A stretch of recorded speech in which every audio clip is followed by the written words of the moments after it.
For 40 years, Vince McMahon was the most powerful man in professional wrestling. He turned WWE from a small regional promotion into a global entertainment empire that millions all over the world loved and enjoyed. His era gave us names like Hogan, The Rock, Undertaker, and John Cena, who became household names, along with shocking moments and storylines that became core childhood memories. However, scandals and legal troubles forced him to step down in 2022, and when Triple H took over creative, fans were optimistic. After all, this was the man who had rebuilt NXT from a game show into the most exciting brand in wrestling. And honestly, during Vince's final years, the storylines had gotten weird, and the product desperately needed fresh energy. But after almost 4 years of this Triple H experiment, many fans have reached an uncomfortable conclusion.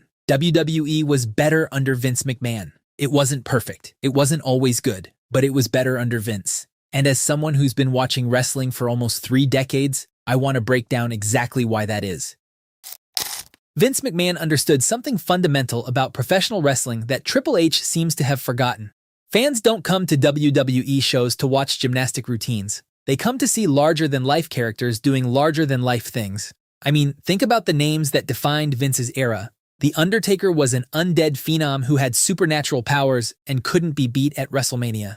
Kane was a 7-foot monster who set people on fire and chokeslammed anyone who looked in his direction. The Rock was the most electrifying man in sports entertainment, and even saying that phrase out loud gives you an instant picture of exactly who he was. Stone Cold Steve Austin was a working-class anti-hero who drank beer, flipped off his boss, and fought authority at every turn. Hulk Hogan was almost a mythological figure, a walking embodiment of American heroism. These weren't just wrestlers, they were icons. They felt like they came from another planet entirely, and that's the point. When you heard their music hit, you didn't just know their name, you knew their entire world, their motivations, their personality, their history. You were invested before they even threw a single punch. Now think about some of Triple H's top stars today. Bronson Reed is a big guy. Carmelo Hayes is athletic. Austin Theory is jacked. These are fine professional wrestlers. But ask yourself honestly, when you hear those names, what picture forms in your head? What emotion do you feel? What is the one thing about them that makes them different and makes you care? The answer is nothing, because Triple H's era has prioritized work rate over character. The mentality seems to be that if you can wrestle a 25-minute match and hit all the right spots, you deserve a spot on the card. And while that might satisfy hardcore fans who track star ratings on the internet, it does absolutely nothing for the millions of casual viewers who tune into Raw and SmackDown each week. Wrestling fans don't fall in love with movesets and gymnastic routines. They fall in love with characters and stories.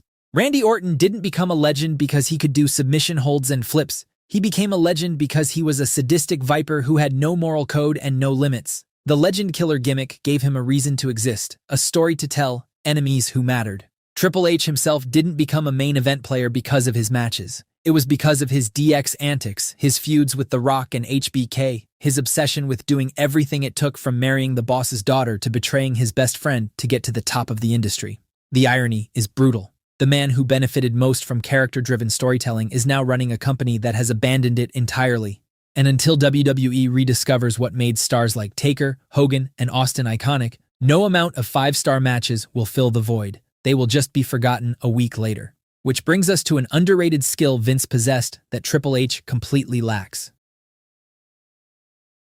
One of the most underrated skills in professional wrestling is timing, knowing exactly when a performer has caught lightning in a bottle and making sure you push them at the right moment. Vince McMahon had that instinct. Triple H does not. When Steve Austin's popularity exploded during the Attitude Era, Vince didn't pump the brakes and rely on older stars. He put Austin in the main event, built the entire company around his war with authority, and the result was the most profitable era in wrestling history. When John Cena started connecting with audiences in 2005, Vince handed him the championship and made him the face of the company. When The Shield was running roughshod over the entire roster in 2013, Vince let them rampage because he understood that organic momentum is the most valuable thing in this business. You can't manufacture it. You just have to be smart enough to recognize it and bold enough to run with it. Triple H has shown he's capable of neither.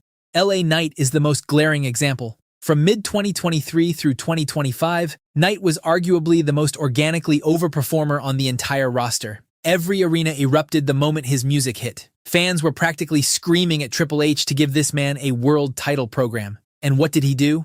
He handed Knight mid-card feuds, a United States Championship run that felt like a consolation prize, and by the time any real opportunity came his way, the moment had already passed. The fever had broken. Had Hunter trusted Knight and given him the ball to run with, it could have led to him challenging Cody, Cody turning heel, and an epic corporate champion versus rebel babyface feud reminiscent of Rock versus Austin, which could have led to one of the hottest periods for WWE. Instead, he kept Knight in the midcard and had Cody feuding with the same three opponents for months. And speaking of Cody, it took Triple H 2 full years to pull the trigger on the Cody Rhodes and Randy Orton feud. Instead of giving us another boring babyface Cody run, Cody could have turned on his old mentor and became the biggest heel on the roster. But Triple H isn't interested in taking risks or building stars, he wants to keep renting them. He wants to rely on the retirement matches of John Cena and AJ Styles to make his shows important. Brock Lesnar and AJ Lee get flown in to fill the Mania card because Triple H had an entire year and still couldn't write one solid story that made fans care about Mania.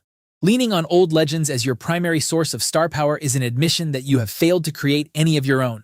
Triple H is running a company that is living entirely off the legacy of the man he replaced, and it won't be long before he runs out of nostalgia bait to keep the show afloat. Which brings us to the biggest difference between Vince and Triple H's WWE shows. Vince McMahon's WWE at times was absolutely terrible, genuinely unwatchable.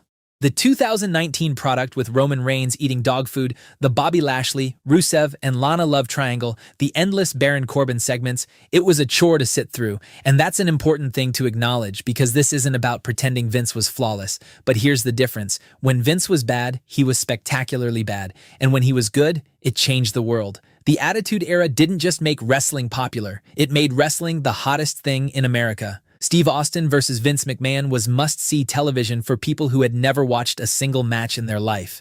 DX made every Monday night feel like anything could happen. The Undertaker and Kane terrified children and fascinated adults simultaneously. These were moments that broke out of wrestling's bubble entirely and became part of mainstream entertainment conversation. Even in later years, the peaks were special. WrestleMania 28 gave us The Rock versus John Cena in a feud that had the whole world talking. The Yes Movement, the Summer of Punk, the Rise of the Shield. These are all moments that had the attention of the entire world. Even when the rest of the year was terrible, Vince would swing for the fences and occasionally hit a home run that changed everything. The product had range. It was unpredictable in a way that made it impossible to fully stop watching, even during its low points. But Triple H's WWE operates in a completely different gear. It is relentlessly mid. Not good, not bad, just mid.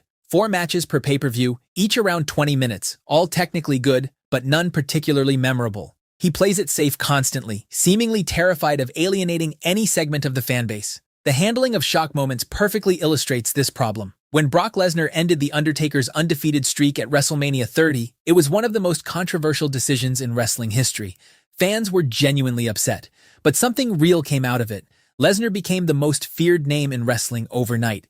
He carried that moment as currency for the next 4 years. He became an unstoppable monster that nobody could touch. One shocking decision created years of momentum for the beast that he's still banking on today. Now compare that to John Cena's heel turn. One of the most talked about moments of 2025, it set the internet on fire for a week. Then it got wasted and then quietly retconned without any explanation or payoff. It was just a moment designed to trend on Twitter and generate short-term buzz before Triple H pivoted to the next distraction. Or look at Gunther retiring both Cena and AJ Styles, 2 of the biggest names in wrestling history. On paper, that should be the making of a legitimate monster, a new era-defining villain. Instead, heading into WrestleMania, there is no clear direction for what Gunther's story even is. That is the fundamental difference between Vince and Triple H. Vince trusted his instincts, took huge risks, and sometimes crashed spectacularly. But when he landed, he changed wrestling forever. Triple H doesn't believe in his own decisions long enough to let them breathe. He's constantly second-guessing and pivoting before any idea has a chance to develop. The highs were higher under Vince, and honestly, even the lows were more entertaining. This brings us to WWE's biggest irony today. In Triple H's WWE, the production is cleaner, the camera work is more professional, and the overall presentation is slicker. On a purely technical level, Raw and SmackDown look premium. But here's the problem. Polish without personality is just mediocrity in high definition. During Vince's era, each show had its own distinct identity. Raw felt aggressive and loud. SmackDown had its own rhythm, its own roster, its own reason to exist. Pay-per-view events felt like genuine occasions because the branding, the atmosphere, and the stakes all felt unique. Each show from SummerSlam to Cyber Sunday to Armageddon had a visual signature that told you exactly what kind of night you were in for. Under Triple H, everything blurs together. Raw, SmackDown, and the various premium live events all carry the same aesthetic, the same pacing, the same tone. Saturday night's main event is indistinguishable from a regular episode of Raw. WrestleMania doesn't feel different from a standard pay-per-view anymore because of all the stadium events throughout the year. And then there are the entrance themes. Under Vince, a wrestler's music was part of their identity. Stone Cold's glass shatter. The Undertaker's gong. These themes were character extensions. They told you everything about who was walking through that curtain before you even saw their face. Triple H's WWE has largely handed music duties to producers churning out generic, forgettable tracks that all sound like variations of the same template.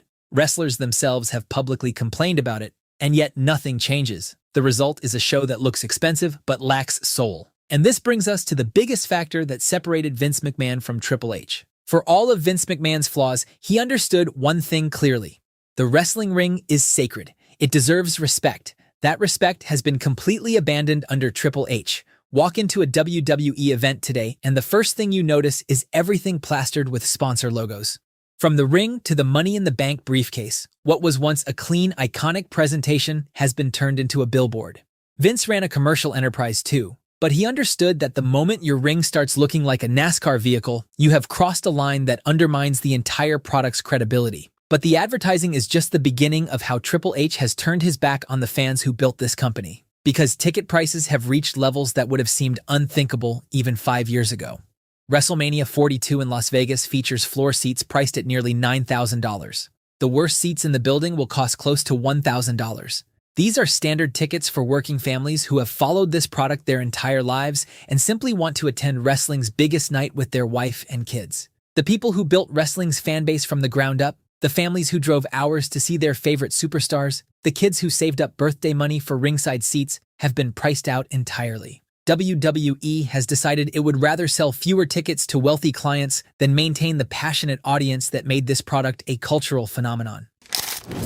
And then there is the celebrity problem. Wrestling has always had a relationship with mainstream entertainment. Vince understood how to use celebrities to elevate his product. Mike Tyson at WrestleMania 14 added mainstream credibility to Austin's coronation moment. It served the story. It had a purpose. Triple H's approach to celebrity integration is something else entirely. Travis Scott appeared at WrestleMania 41 and completely ruined John Cena's final WrestleMania match without any follow-through. Jelly Roll teamed with Randy Orton at SummerSlam in what was clearly a viral marketing cash grab rather than an attempt at meaningful storytelling. These moments are designed to generate social media impressions and mainstream press coverage, not to serve the fans who actually pay for the product month after month. And perhaps the clearest signal of where WWE's priorities now lie is WrestleMania 43 being held in Riyadh, the company's most prestigious event, the one that is supposed to represent everything WWE stands for, sold to the highest bidder regardless of what it communicates to the loyal audience that has supported this product for decades. Vince McMahon was far from a saint. His era had real problems, real failures, and real victims. But he spent 40 years building something that felt like it belonged to the fans. Under Triple H and TKO, WWE increasingly feels like it belongs to shareholders, sponsors, and Saudi princes. And if you want to revisit WWE's golden age under Vince McMahon, check out this video next.